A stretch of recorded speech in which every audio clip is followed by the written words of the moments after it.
बल दगड़ियों सुप्रभात। आज हैं 10 मई 2026 और दिन हमको लेके आया है रविवार की तरफ। और ढेर सारे मित्रगण सुबह सुबह आ गए हैं। ये पता नहीं रात भर कहाँ थे। नंदी महाराज हमेशा यहीं पे रहते हैं, रात भर मेरे साथ रहते हैं क्योंकि मैं इनके लिए थोड़ा बहुत कुछ पिंडा बचा के रखता हूँ, पानी में इनको पिलाता हूँ। और किसी मूर्ख ने इनके एक टैग लगा दिया है। टैग लगाने के बाद भूल गया है कि हमारे पास नंदी महाराज भी थे। और मई के महीने में अगर आपको जनवरी का आनंद लेना है तो आप पहाड़ों में आ सकते हैं, क्योंकि मौसम जो है वो इस तरीके से बना हुआ है कि समझ नहीं आ रहा कि हो क्या रहा है। लगभग 12 डिग्री का तापमान कल था और 12 डिग्री का तापमान फरवरी के महीने में भी रहता है, जनवरी के महीने में भी रहता है।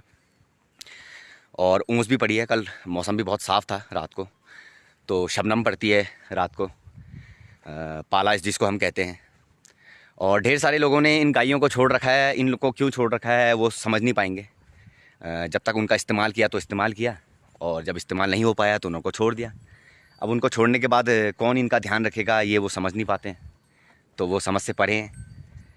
और शनिवार और रविवार के फेरे में मैं आज भी ढेर सारे लोग फंसे पड़े हुए हैं।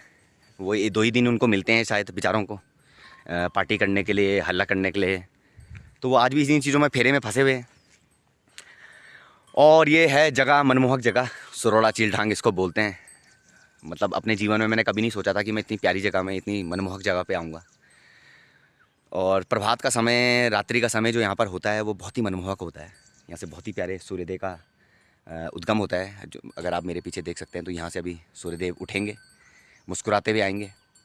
और फिर उसके बाद सूर्य का अस्त होना भी होता है, चंद्रोदय भी होता है। तो चंद्रोदय तो लोग शायद भूल चुके होंगे कि जुगनू भी टिमटिमाते हैं। सिकाड़ा नाम की भी कोई चीज़ होती है, जिसको हम नुन्यारा बोलते हैं, नुन्यारा।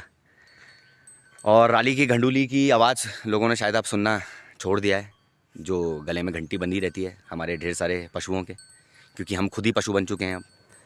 और एक और नंदी महाराज है हमारे, ये थोड़े से एग्रेसिव रहते हैं। काले रंग के हैं ये, और कभी कभी एक्टिव रहते हैं, कभी कभी खदेड़ भी देते हैं। परंतु जो जानवर होता है वो इंसान से ज़्यादा समझदार होता है, क्योंकि इंसान अब जानवर बन चुका है और शायद समझदार ये हो चुके हैं। तो मखमली घास है हमारे पास, और इस मखमली घास का आनंद उठाएं। और अगर आप आनंद नहीं उठा पा रहे हैं तो आप मेरे को मोगली कैफ़े बज दगड़िया में आके मिल सकते हैं। जय बद्री, जय विशाल, जय पहाड़, जय उत्तराखंड।